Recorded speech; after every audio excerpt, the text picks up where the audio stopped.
Podríamos llamarla una obsesión argentina con el cómo nos ven, qué dicen de nosotros, qué piensa el mundo de nosotros. Esto no es usual. Podría pensarse que es un trauma nacional de un país que tiene una identidad poco definida y que necesita que desde afuera se la reafirmen. Silvia, Mabel, esto es muy común, ¿no? Desde el gobierno, un gobierno que dice que tenemos que integrarnos al mundo y el mundo, bueno, cómo nos ven y qué hacemos ahora. En cualquier caso, hay un género literario, la crónica de viajeros y de residentes que escriben sobre el país, que siempre fue muy popular, ya desde el siglo XIX. Y hoy en Asuntos Públicos vamos a encontrarnos con una crónica moderna del país por una periodista extranjera. Sí, la verdad que siempre es interesante recopilar las preguntas que se hacen a cualquier extranjero que viene. ¿Y cómo no llega Pisa a Argentina y dice, ¿y qué le pareció? Y todavía no tiene tiempo ni darse una idea, pero bueno, es como, quizás es el síndrome de vivir en el sur del sur, ¿no? Vivir tan lejos, a lo mejor eso también influye por cómo nos miran. Hay una anécdota muy famosa de Borges, cuando antes la gente, los viajeros venían y bajaban de la escalerilla del avión. Búsquenlo porque debe estar seguramente en YouTube y se acercan los periodistas. Borges venía de un viaje que no era frecuente para la Argentina, de un viaje por el mundo, y la primera pregunta que le hacen los periodistas a Borges, díganos, ¿cómo nos ven? Exactamente esa, Claro, ¿cómo nos ven? Y Borges se enojó muchísimo, dice, no, yo no fui a ver cómo nos ven, fui a ver. Contá qué viste.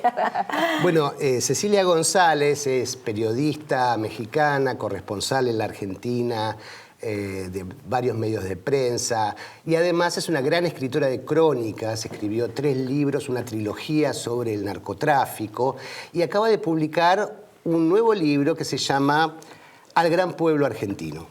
Cecilia, bienvenida, gracias por venir a Asuntos Públicos. Y bueno, la primera pregunta es, ¿cómo nos ves?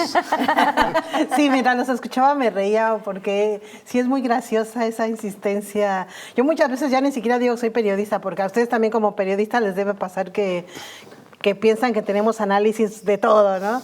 Pero además siendo ya solamente extranjera, aunque diga que soy, no sé, cocinera, bueno, ¿y cómo nos ven? Sí es la pregunta típica. Y bueno, yo en este libro nuevo cuento cómo los veo, justamente.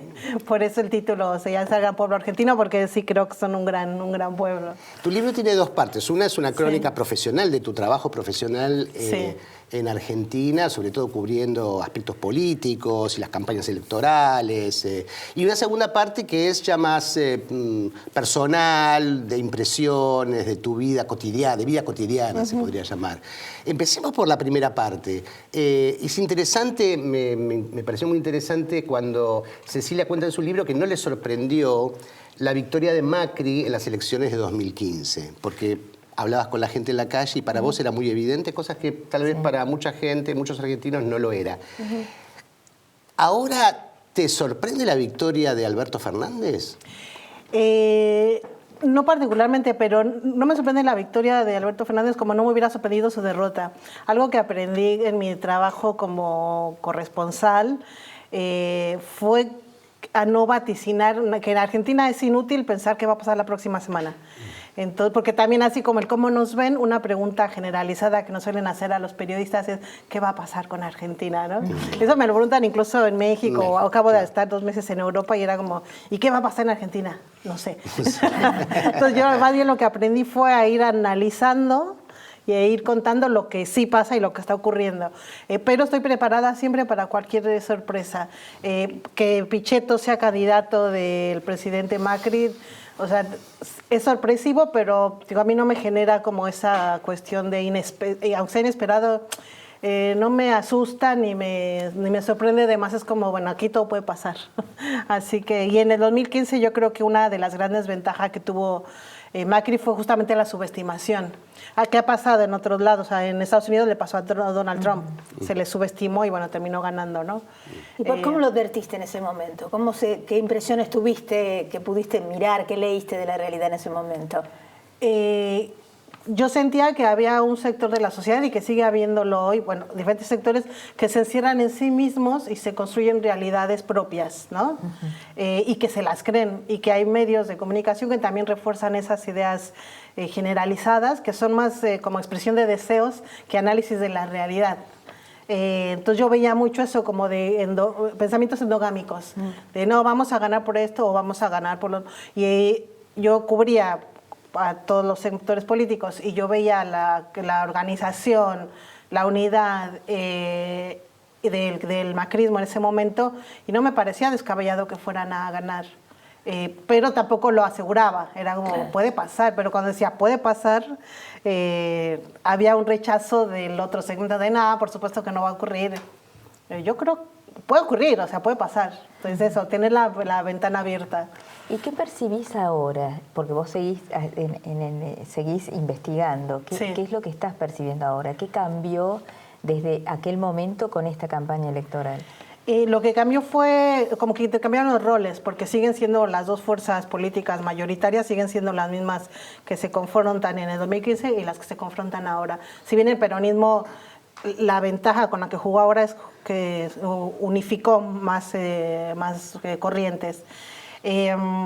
Y en el 2015 me parece que gran parte de lo que adolecía el kirchnerismo ya era también un agotamiento de un modelo, ya eran 12 años.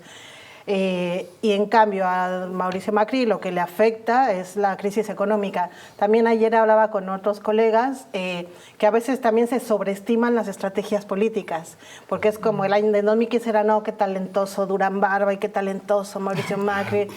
Sí, efectivamente, pero ahora se habla una parte, pero tiene que ver también con el desgaste y con los errores que venía cometiendo el kirchnerismo.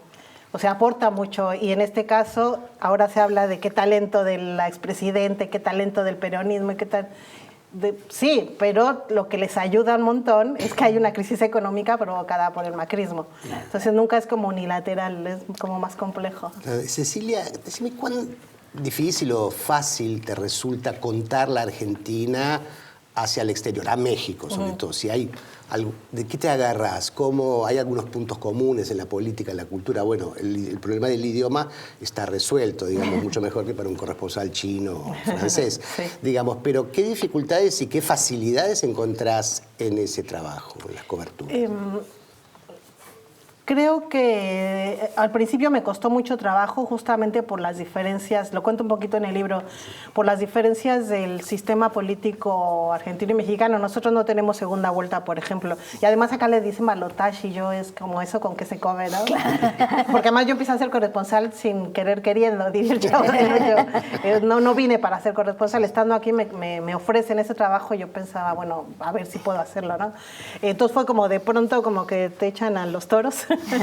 Y ahí tuve que empezar a estudiar el sistema político y la historia argentina, porque también algo que aprendí, que soy muy activista en esto, es en no comparar en los países, porque se cae muy fácil. Esto que decían ustedes que nos reíamos al principio de cómo nos ven, puede ser gracioso, pero a mí en esos primeros años lo que no me parecía gracioso, y lo sigo viviendo hoy, es que hay veces que como corresponsales extranjeros llegamos o como enviados especiales y a la semana ya queremos hacer un análisis político del país en el que estamos.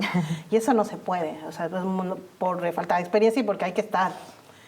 Así como no se puede cubrir otro país desde Google. O sea, yo por eso lamento que estén cerrando corresponsalías en todos los medios de todo el mundo, porque no es cierto que se puede cubrir un país a larga distancia. Hay que estar, hay que sentir, hay que hablar con la gente, palpitar las ciudades, los países. Entonces, bueno, lo que se me dificultó fue eso, como en tratar de entender y la premura. Y además, yo lo primero que empiezo a cubrir son las elecciones de 2003.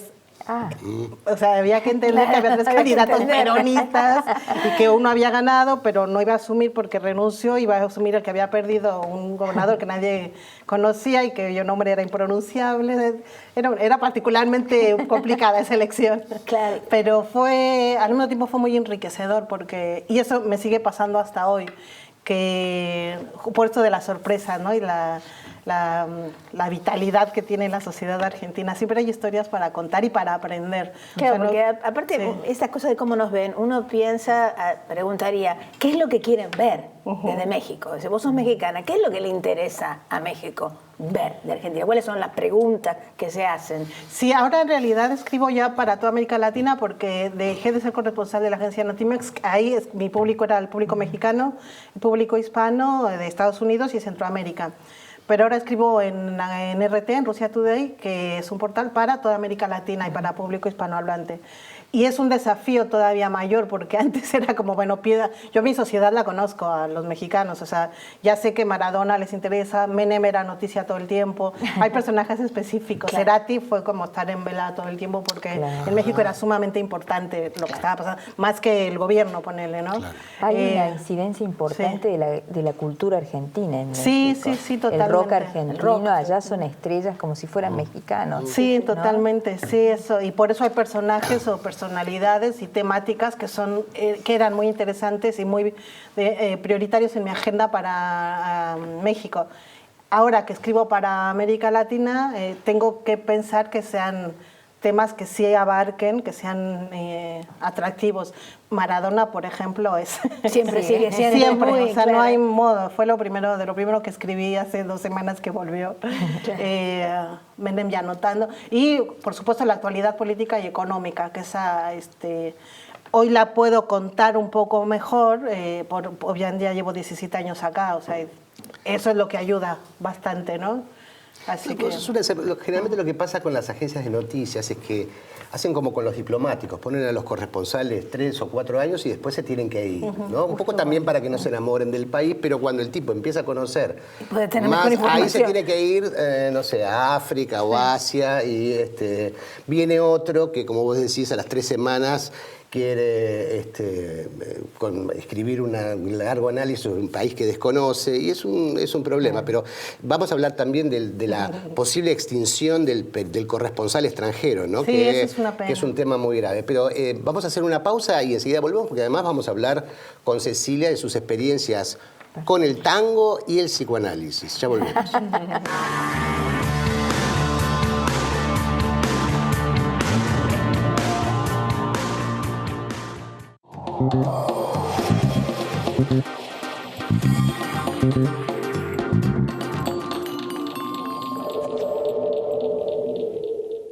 Biogénesis Bagó es una compañía pionera en la elaboración y comercialización de productos veterinarios destinados a asegurar la salud y mejorar la productividad de los rodeos de carne y leche de la región. Todo el conocimiento, la experiencia y la tecnología al servicio del productor. Biogénesis Bagó, la evolución de la salud animal. Minera Andina del Sol, una operación de Barrick y Shandong Gold, adhiere al programa Hacia una minería sustentable. En Zurich, te ayudamos a asegurar las pequeñas y grandes cosas de la vida. Dow Semillas evolucionó y ahora es Brevant. Somos esa respuesta rápida y simple. Somos el distribuidor, nuestro equipo técnico y vos. Brevant, somos nosotros. Ser la mejor empresa láctea es una gran responsabilidad. Una responsabilidad que alimentamos día a día para ofrecer siempre los productos lácteos de máxima calidad.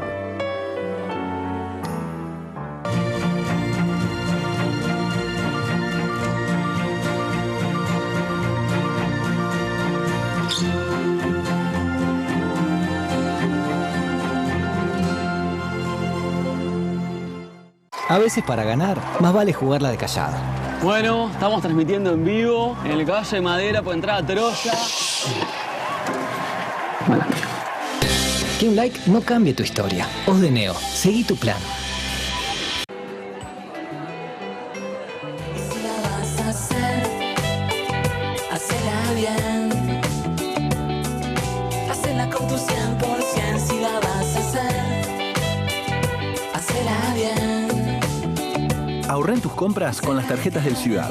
Tenés 25% de descuento en supermercados. Pedí la tuya online. Banco Ciudad. Te quiere ver crecer. LATAM y vos. Juntos, más lejos. Un banco diferente. Banco Hipotecario.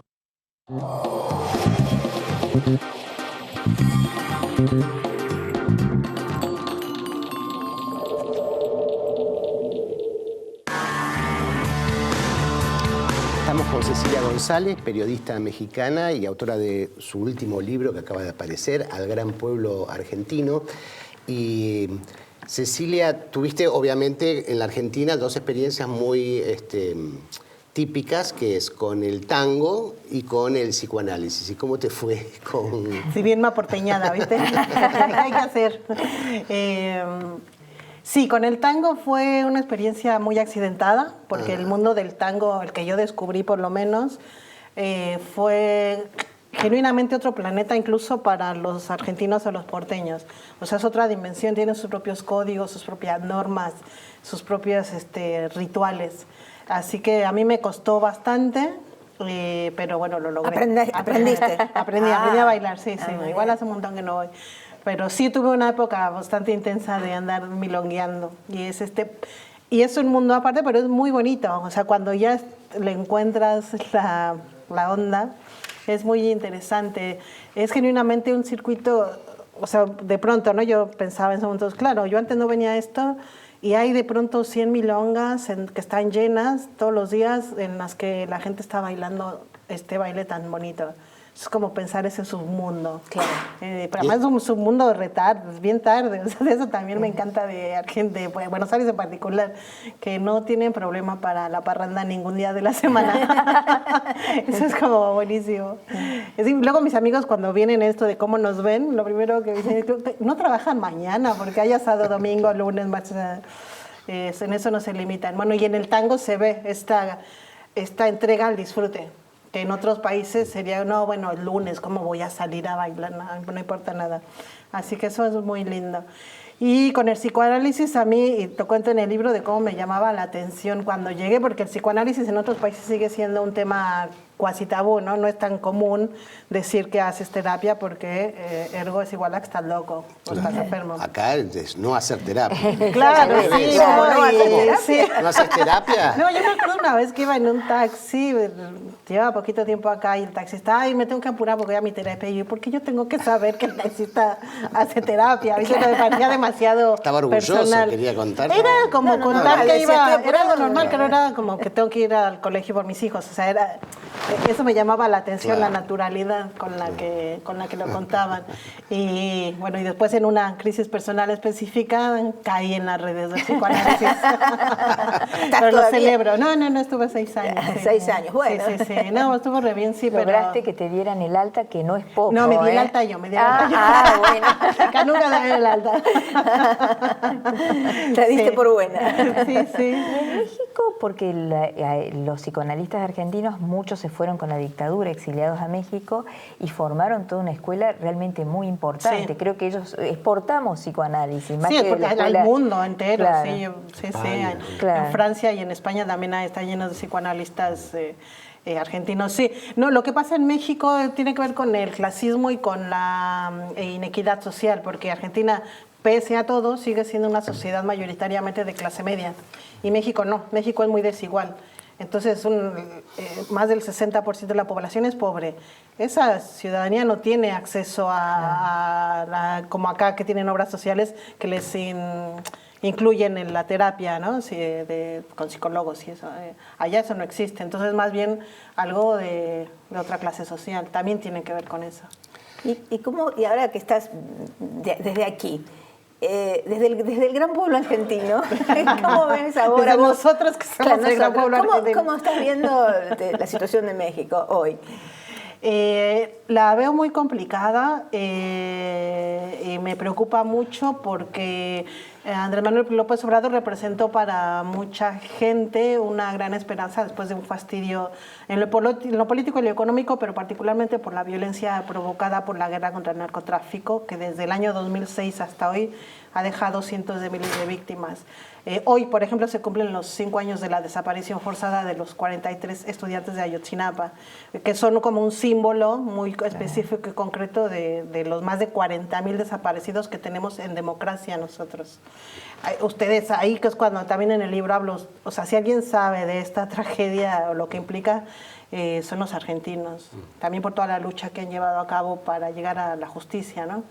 Y lo veo muy complicado. Si bien López Obrador lleva apenas 9 meses gobernando, esta es una guerra, como les comentaba hace un ratito, que no, lamentablemente no es que son dos bandos y declaran la paz y ya está. La violencia se exacerbó, es un país caótico, es una fosa común mi país. Cada rato se encuentran fosas comunes con cientos o miles de cuerpos o de restos, que el equipo argentino de antropología forense nos ayuda a identificar. Por ejemplo, el equipo está haciendo un trabajo impresionantemente bueno y les da mucho apoyo a los familiares y a los organismos de derechos humanos en México. En eso hay como un agradecimiento muy específico al apoyo argentino a través del equipo. Pero este año está siendo el año más violento en la historia de México. ¿Es como una respuesta a AMLO? Este año ha sido el más violento en la historia. Está siendo, sí, por número de asesinatos. No lo sabemos. O sea, es que es algo tan complejo porque lo que hizo la guerra contra el narcotráfico fue como desmembrar algunas organizaciones, pero se multiplican. O sea, no es que, y esto ha pasado también en Colombia y en otros países donde hay carteles u organizaciones criminales muy sólidas. Cuando se les ataca, no es que desaparecen, se multiplican, son como cucarachas, le llaman, el efecto de cucaracha. Y eso es lo que pasa en México. Entonces, tus esfuerzos están centrados en una organización criminal que además de que ya no es una, sino son 10, corrompen alcaldes o ya están directamente manejada la organización criminal por un gobernador. Es una situación sumamente compleja porque ya la violencia o la corrupción abarca todos los niveles del Estado. Las fuerzas del ejército, los militares, hay muchos casos ya de lesa humanidad porque han participado en esta guerra de manera totalmente ilegal, ¿no? Así que es muy complejo. Yo no sé, no veo solución pronta. Y además López Obrador había prometido, que esa es una de sus principales promesas incumplidas en muy poco tiempo, había prometido que iba a sacar al ejército de la lucha contra el narcotráfico porque eso fue lo que elevó en gran parte la violencia, que hizo la multiplicó. Claro. Y en lugar de eso creó una fuerza otra vez militar que todavía no empieza a operar, pero no lo sacó de esta batalla. Así que no sabemos, todavía son 9 meses. Ojalá, en México los gobiernos duran 6 años sin posibilidad de reelección. Así que él lleva 9 meses, tiene tiempo, esperemos a ver qué pasa. Ojalá, sí, pero ojalá logre algo, porque la violencia y la justicia social, que es otro tipo de violencia, la injusticia social, son los grandes retos de México. Claro, y eso realmente es un problema mirado desde América Latina, porque la esperanza que significó la elección de Manuel López Obrador fue realmente también con un cambio de inflexión en la onda de gobiernos de derecha. Después de Bolsonaro, que elijan a AMLO es como algo refrescante, pero es cierto que los desafíos que tiene que enfrentar México hoy, desde abajo, desde arriba, cómo se combina, ¿no? Es decir, la multiplicidad de actividades. Bueno, lástima que se nos acabó el tiempo, pero está fascinante y con una cronista tan exquisita como Cecilia González. Gracias, Gracias a ustedes por estar esta noche con nosotros y a ustedes esto fue Asuntos Públicos.